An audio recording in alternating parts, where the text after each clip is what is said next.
विसर्जन मिरवणुकीमध्ये अचानक कार्यकर्त्यानं खांद्यावर उचलताना तोल गेला आणि त्याच्यामुळे आमदार सुरेश भोळे पडले।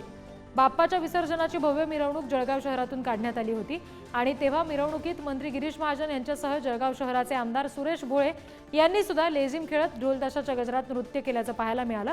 पण नृत्य करत असताना एका कार्यकर्त्यानं त्यांना खांद्यावर उचलण्याचा प्रयत्न केला आणि तोल सांभाळला गेला नाही, त्याच्यामुळे ते पडले। प्रतिनिधी सचिन गोसावींशी आपण बोलणार आहोत। सचिन, काय नेमके या सगळ्या प्रकरणादरम्यान घडलं होतं आणि भोळे यांच्या प्रकृतीचे काय तपशील आहेत? निश्चितच आपण जर बघितलं तर गणपती बाप्पाची विसर्जन मिरवणूक ही जळगाव शहरात आयोजन करण्यात आलेलं होतं। भव्य अशी मिरवणूक होती आणि मंत्री गिरीश महाजन यांच्यासह जळगाव शहराचे भाजपचे आमदार सुरेश भोळे हे देखील या मिरवणुकीत सहभागी झाले होते।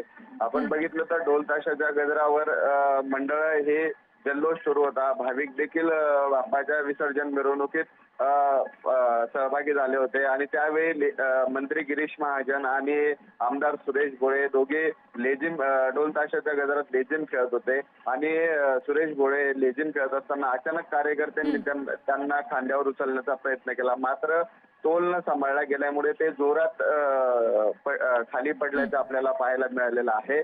आपण बघितलं तर त्यांना काही इजा झालेली नसल्याची प्राथमिक माहिती समोर आलेली आहे, मात्र हा जो व्हिडिओ आहे हा सोशल मीडियावर व्हायरल झाला असून एकच आता जळगाव शहरात देखील आता या संदर्भात चर्चा सुरू असल्याचं आपल्याला पाहायला मिळत आहे। जी, धन्यवाद सचिन दिलेल्या सगळ्या तपशिलांसाठी।